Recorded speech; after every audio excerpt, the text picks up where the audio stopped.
What is going on, everybody? Welcome in to another episode of Fantasy Alarm Sports Talk. I'm your host, Howard Bender.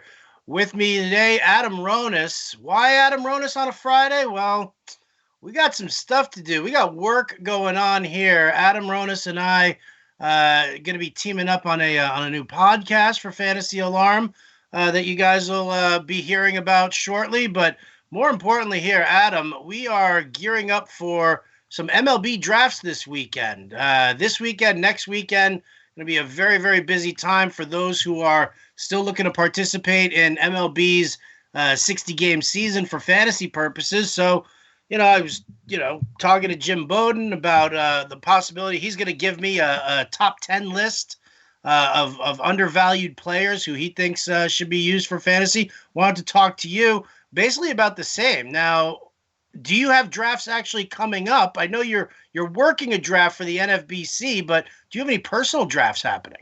Only one scheduled as of right now. It's going to be July 21st. It's a 15-team auction. It's the Gotham District League. It's a local league in New York that I've been in for 3 or 4 years that we were going to do in person. They obviously decided to postpone it that week, decided not to do it online. A lot of industry people in it. Rick Wolf and Glenn Colton share a team. Nando DeFino, Derek Van Riper, Derek Carty, Ian Kahn, Frank Stanfill, a lot of good people in the group. So they've decided to put the entry fee in half, and it'll be an auction league online. So I've done pretty well in that league. I've yet to win it, but I've fared pretty well. But it's just going to be wild. And it used to be a weekly league. They're going to do daily this year. So it's going to be wild. And I think the goal here is to have fun.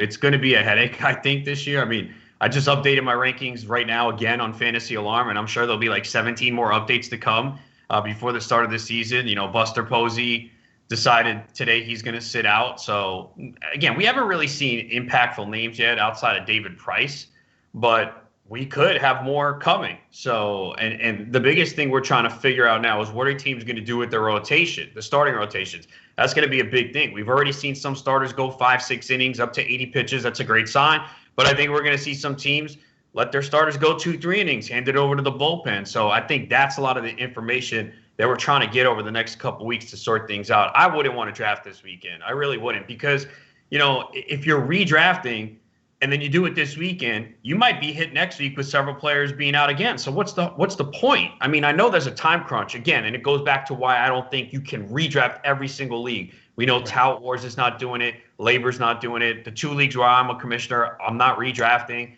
And yeah, some teams are going to get screwed, but the same thing could occur if you draft this weekend. Someone could test positive next week. That's a bad sign right before the start of the year. Some guys could come to camp, see the protocols, the testing, be like, you know what? I don't want this. I'm going to sit out. So I think you have to try and have the draft as close to the season as possible, and that's why it's difficult to redraft so many leagues. Yeah. Oh, listen, I completely agree with you. I think it's a tough time. And, listen, yeah, Buster Posey opting out. That's probably him and Price. Yeah, they're the biggest names. I think we're really just kind of waiting to see that one big domino fall. And like I've talked about before, it could be Mike Trout.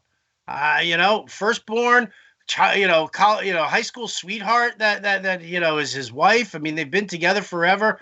And this is their first kid. I mean, if you're telling me that, I'm going to be around people where I could end up catching COVID-19 during this, and then not be able to see my family, my wife, my kid for, at least 2 weeks while everything kind of gets sorted out. I think that's really what the big problem is. And I agree with you. I think that we need to, push any drafts a little further on to make that happen. So, it's definitely, it's a tough situation. You talk about the pitching staffs. Dave Roberts has already said that the Dodgers pitching staff, for at least the first turn or two through the rotation, his starters are going no more than 3 or 4. Tampa Bay is going to be doing their usual mixing and matching, throw an opener there maybe, and see what happens.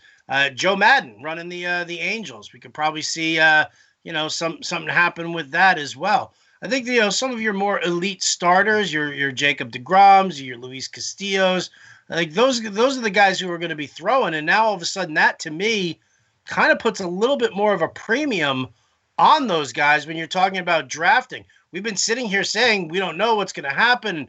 All of a sudden, everybody's throwing the same number of innings.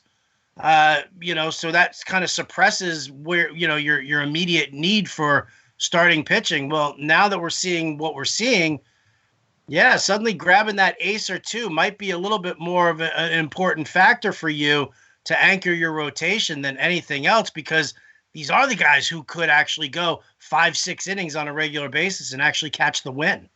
Yeah, I kind of thought that the whole time. I mean, a lot of people were saying, "Oh, downgrade pitching," and I was like, I don't know about that, because we're only going to have a handful of guys that are going to go. Like, we know Cole is. I mean, he already went, what, 5 innings the other day. Mm-hmm. So these guys up top, I kind of want them, because I think once we get past that, it's going to be a muddled field where you're going to have guys go 3-4 innings. So I think if certain guys up top are going to go 5-6 innings and there's not going to be a leash on them, I think you want to try and get a couple of those guys. Yeah, I definitely think you need to get a couple of those guys. It's going to be very difficult to kind of have it all. I'm going to be doing the MLB cheat sheet as soon as we're done here on the live stream. I got to dive right back into there. But yeah, the last update that I did for the cheat sheet probably suppressed pitching a little bit more than I usually do. Now I'm going to have to kind of uptick it all a little bit, see which hitters we're going to end up downgrading to make that happen. But man, it's crazy. It really is. So let me ask you a question here. Any players who you're looking at right now? I mean, I don't want you to give away your total Gotham strategy, but for the same token, we need to help everybody out there. So players who you might not have been on, at the start of the year when you thought it was going to be a 162 game season, but that you think, like, right now, this is a player who you're really going to want. I'll just, as an example, for me, it was Rich Hill.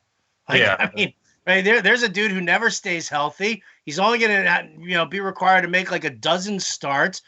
He's with Minnesota, so he's going to get the run support. They've got a ridiculously soft schedule with Kansas City, Detroit, and the Pirates.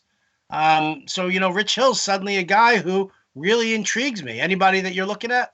Yeah, I mean, he jumped into my top 50. The most movement that I had in the rankings was definitely starting pitching. The offense didn't change too much. A couple players here or there. We know there's going to be some guys that are going to be get more playing time due to the DH. But I think one of the other pitchers that jumped a lot for me was Lance McCullers. Obviously, I think going into the year we were concerned how many innings is he going to throw coming off the injury.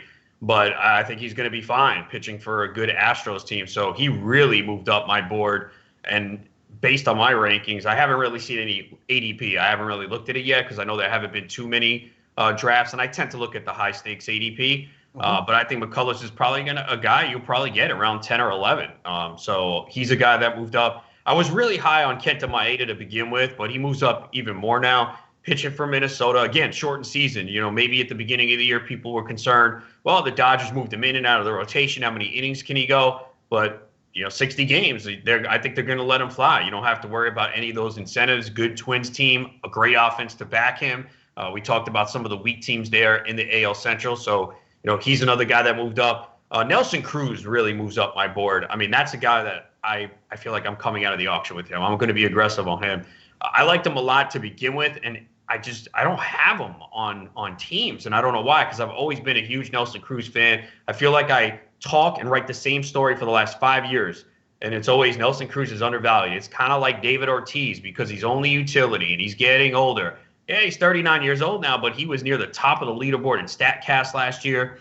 Now, he did miss time last year, only played about 120 games. But again, this Twins lineup is loaded, so I don't care if he's utility. Give me those stats. So I would take him 4th, 5th round in a snake draft.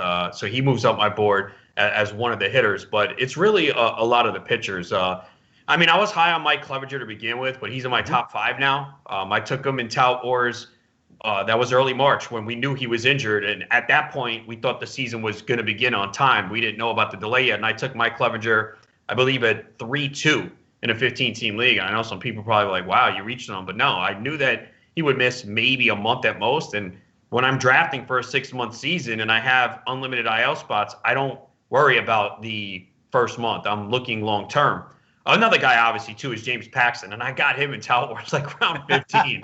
So that's looking pretty good right now. So Paxton moved up my board. I think he is top 25 now because we know he's healthy, and I've always been a little leery of him because of the injuries. And the other thing is too, just because a guy had more time doesn't mean he's going to stay healthy. Paxton could easily get hurt a couple weeks in, but with a 2-month season, the odds are probably a little bit slimmer. If it's a 6-month season, he could get hurt month 4. Maybe he gets through the first 2 months unscathed, and we know what kind of stuff he has, even though he did have a high whip last year. So a lot of the movement is definitely on the pitching side. Corey Kluber, too. I was kind of intrigued with him a little bit. I was kind of on the fence. I took him in Tout Wars. And we don't want to overreact to what we see now, but Kluber the other day, I think it was yesterday, 6 scoreless innings, over 80 pitches, 1 hit allowed, a home run, struck out 9, no walks.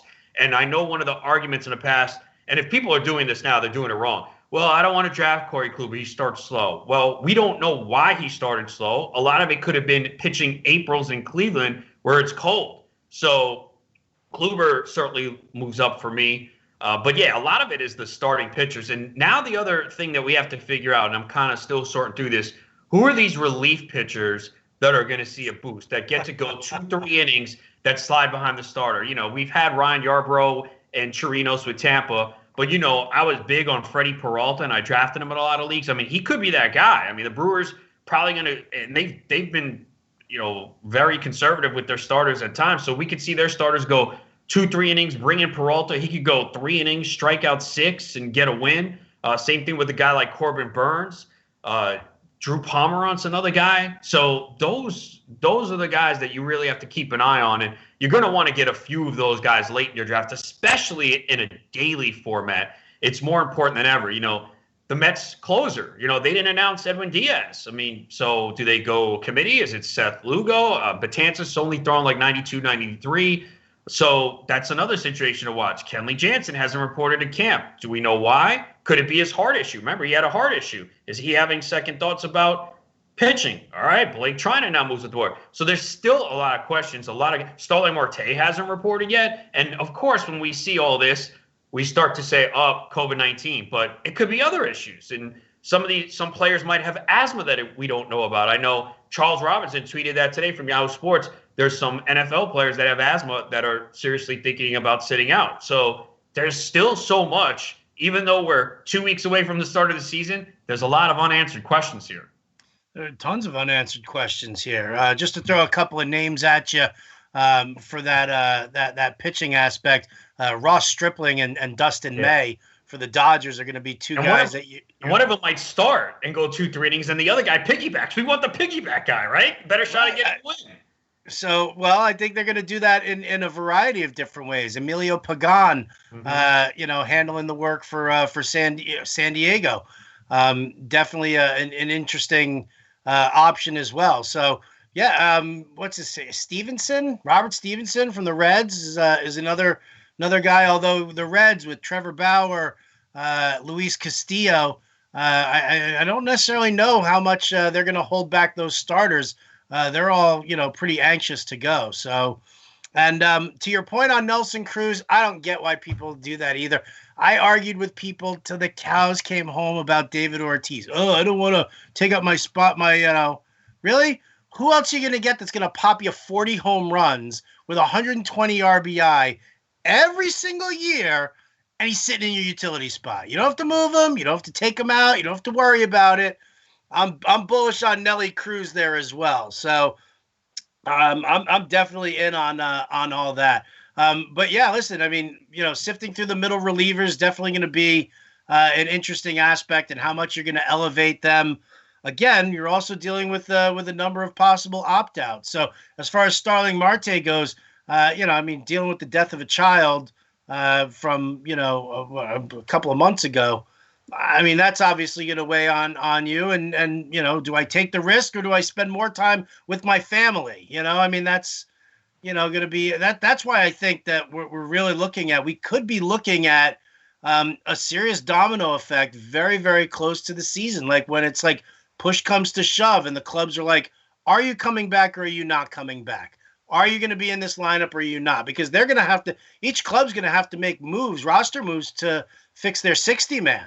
And if that means that they're going to have to dive into like their AA pitching staff and their AAA hitters, to help round out the roster even more, they're going to have to do it. And it's going to be crazy. It really is going to be crazy. So, strategy wise, as far as, this goes, had a really interesting conversation with Derek Van Riper and Michael Beller on the Athletic podcast earlier today.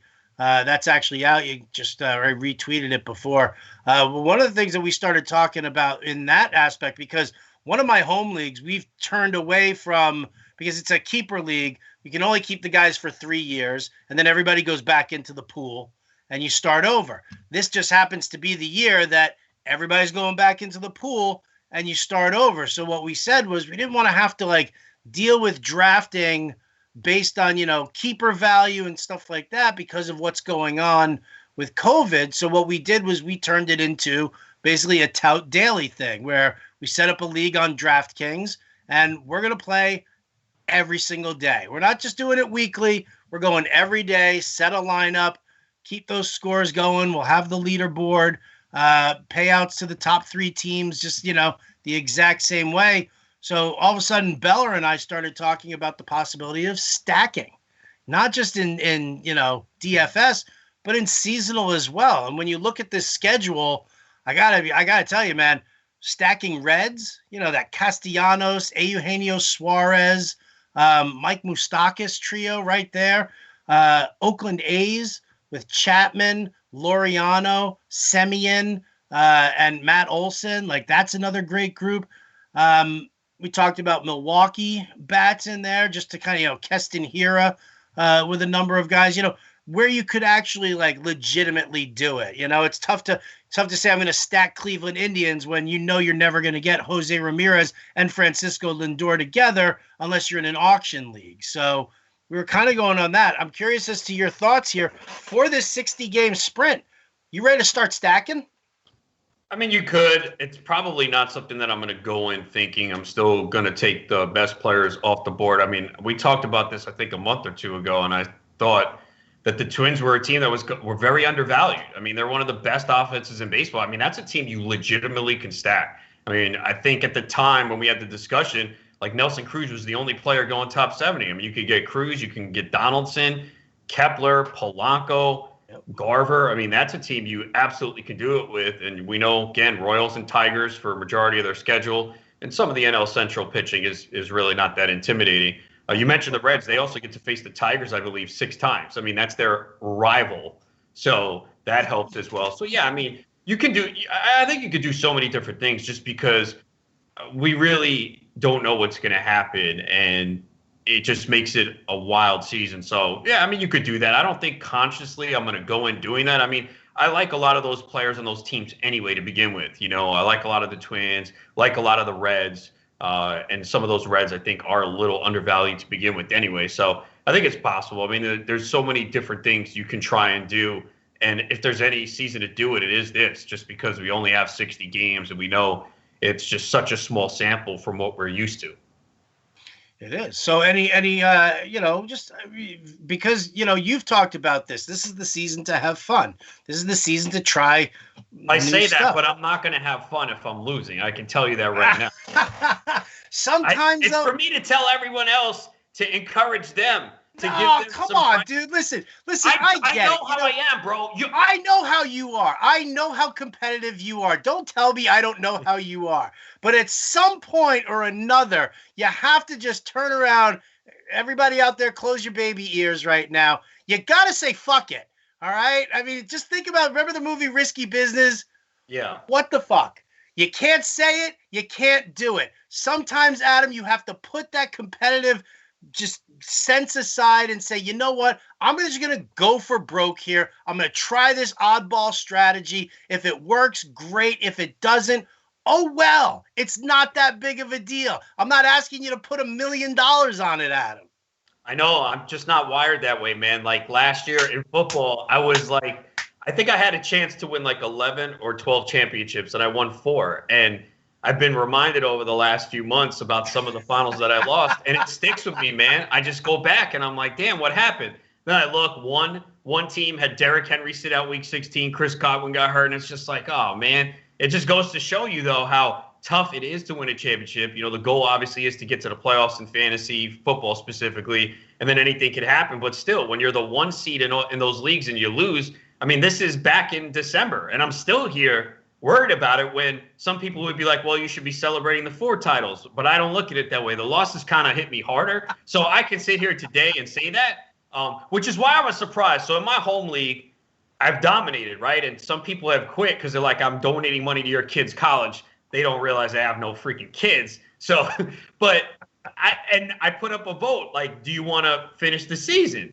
And I'm like, this should be overwhelming because if there's any year I'm at a major disadvantage, it's this year. Like, I've said this before, I'll never finish last in a fantasy league, but I can't say that this year with fantasy. I still won't. I'll work my way out of it. But if there's any year that I can finish like in the bottom, it's absolutely this year. And I was surprised it's a 14-team league. 4 people voted no. I'm like, what is wrong with these guys? The money's already paid. We already drafted. Like, if there's any year that someone can win the championship, it's this year. Like, I feel like I'm at a major disadvantage. So I say, yeah, definitely this is a year to have fun, especially with what's going on in the world. And this is a good diversion and distraction that we need. But I know myself, man, if I'm sitting there at the beginning of September and I'm buried and out of it, I'm not going to have fun. I know it. So, jeez, come on, man. It's just, I hate losing, man. And I know everyone out there sitting out there saying the same thing, but no, you have no idea. This eats at me. Like, I lose sleep. It bothers me. I just don't like being outside of first place, and it's probably going to happen this year. Like years in towers, even one year I won. My ERA after 2 months was over 5 and whip was 1.4, but I was able to get it below 4 and get that whip down. I don't have that luxury this year, man. If you have 3 or 4 bad starts in the first couple of weeks, you're in trouble, man. You're really in trouble. It's going to take a lot of work to, take that 7-run 2-inning outing out. Although, I mean, are we going to see many of those? I think they're going to have a quick hook. But if it's your ace guy, say your ace in his second start just doesn't have it. And we've seen it. Some guys just don't have it.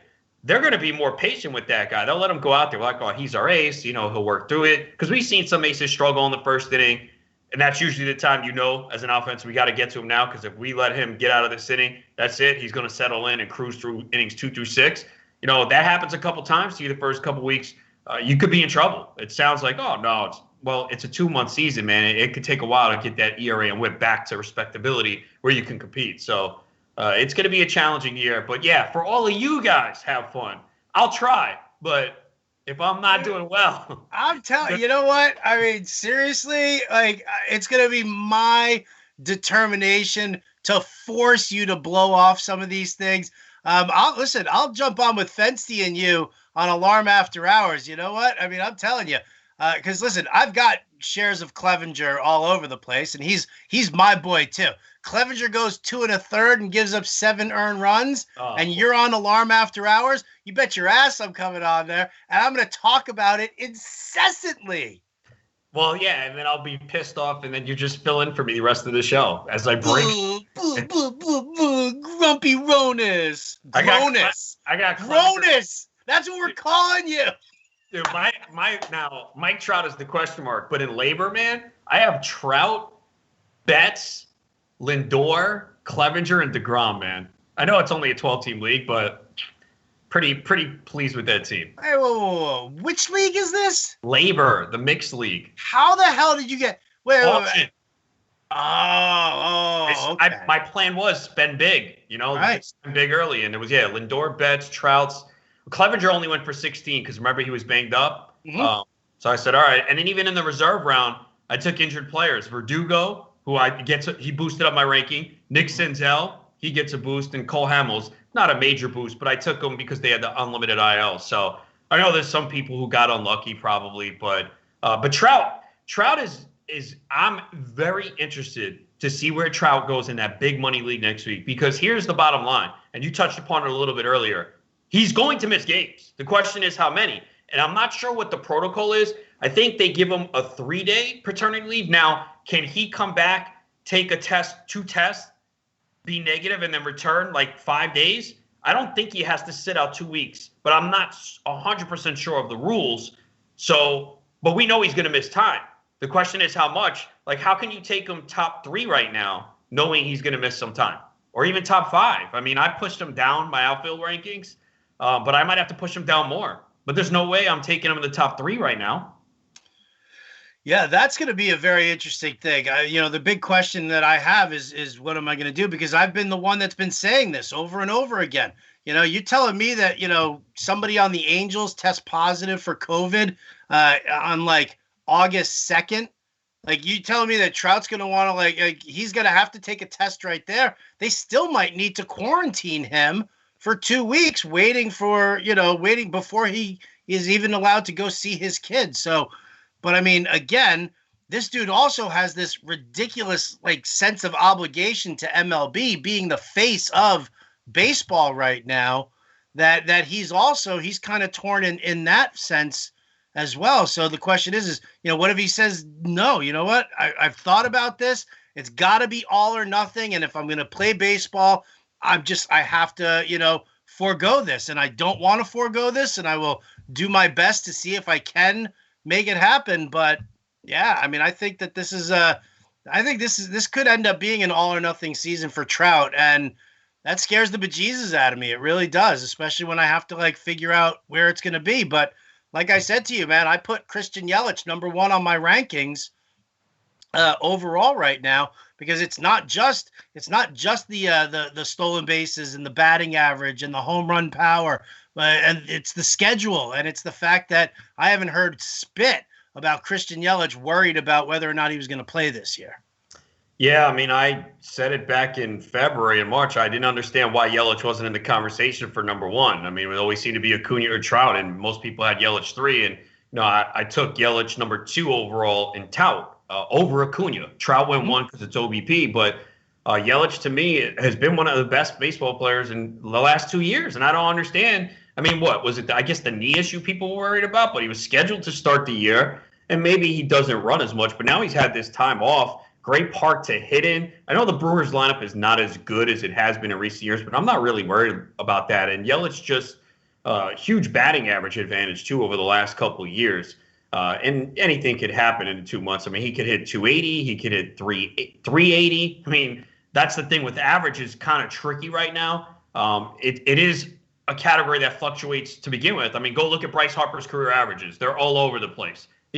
He's hit 300, 250. I mean, he's one of those guys that is all over the place. But, I mean, Yelich, to me, I didn't understand why he wasn't even in the conversation for some to be number 1 overall, because I thought he could. And that's why I took him 2 in Tout Wars, even in an OBP league. Just across the board, he's going to put up monster numbers. And I think you're going to see some drafts where he goes 1 overall now. I really do. I think, again, Trout, real tricky situation. And I always say you never know until you're on the clock in a draft, because it's easy to say, oh, I'll do this, I'll do that. I always measure things on when you're on the clock or the money's on the line. And I mean, how do you say it's tough? You're on the clock now and Trout's there at 5, right? You're like, how can I pass Trout? But he's going to miss time. And, if it's only 3-4 days, it's not a big deal. You think, right. Again, it's not. Well, he's definitely missing time. It's a matter of how much. I mean, if he starts the season, right, and his wife is due to give birth in August, I believe, right? Mm-hmm. He's leaving. I mean, he's going to be there for the birth of his kid. The question is he able to return in 3-4 days if that's all he wants? But he's going to miss time. I mean, 3-4 days, not a big deal. I wouldn't move him.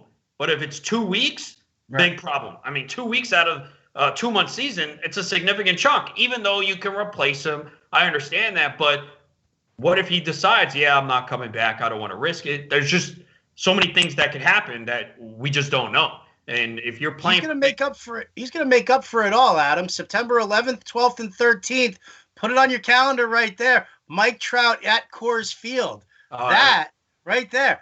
Birth of my child. Imagine if it's a son, a baby boy, a mini Mike Trout. Well, Dad's going to go to Colorado and he's going to hit 6 home runs a game. Look, I hope he misses 3-4 days, and then says, all right, well, I mean, the Angels could make the playoffs, but say they don't, he can go home and enjoy the time with his newborn. So, look, I hope he plays. Not for the sport of baseball, obviously, I mean, he's one of the most fun players to watch, so we want to see that on the field. Selfishly, I do have him in at least 2 leagues, and one's a keeper league. So I guess, I mean, if he does miss time, I might trade him in a keeper league to a team that's out of it. I mean, his salary, I think next year for me might be 33, which is still cheap, man. So I don't know. It's ridiculously cheap, dude. Yeah. Take the stupid season. That's the time that you do a stupid strategy. You try and make it happen, and because you know that next year you're going to have Trout at a ridiculously cheap salary in a keeper league. And it's OBP too, so he has a huge advantage. Come on, dude. I'm all about winning, bro. I'm about this year. There could be no baseball next year. No, I'm just kidding. We could all be dead, for crying out loud. Yeah, you never know. But no, I mean, are you feeling better though about baseball being played out? I mean, the positive tests weren't that much. It wasn't that bad. No, I mean it's aggravating, but again, right. Like I said, over the next 2 weeks, I think that's really it's going to be very telling as to whether or not we're going to end up having to like dig real deep for minor leaguers or if a lot of these guys are going to play. I think baseball is happening no matter what.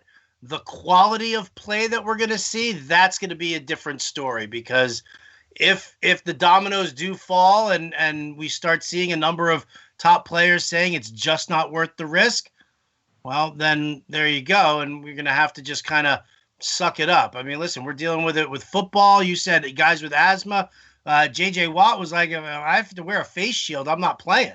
Well, then there you like, I can't, like she's like, I tried it already. It didn't work for me. So, there's a lot going on here. Not to mention, I just saw that the Jaguars are allowing like 25% capacity in there, but everybody, the NFL says everybody's got to wear a mask while they're indoors. Could you imagine trying to police the morons of Jacksonville, Florida, to put a mask on right now? I'm watching women in Walmarts like throwing themselves like at the glass door because they're not wearing a mask, and they're like licking the glass out of spite, I guess is what the video was. But this is going to be crazy, man. This is absolutely going to be crazy. And I don't know what to tell you. But listen, we're going to have these conversations. We're going to power through. I'm going to run a little contest for everybody out there. How about that? Adam Ronis and I are doing we're doing a new podcast, fantasy, DFS, and wagering, all abounds there. What we're looking for is a name of that podcast. And so I'll tell you what, man, I will offer up a free lifetime subscription to Fantasy Alarm. That's right. You get it all. If you give us a name for our podcast, and we use that name for the show. And I'll tell you what, yeah. So there it is. At RotoBuzzGuy, at Adam Ronis, at Fantasy Alarm. Tag us all in your tweets. You can email me, howard@fantasyalarm.com. Free lifetime subscription if you name our podcast and we use that name. I'll give you 48 hours to get it done. How about that? Booyah! That's going to do it for us here at the Fantasy Alarm Sports Talk. Big thanks to John and Pemba for producing today. Right? It's not Matt Sells. Unbelievable. John and Pemba, great job. Appreciate that. For Adam Ronis, I'm Howard Bender of Fantasy Alarm. We'll catch you next time.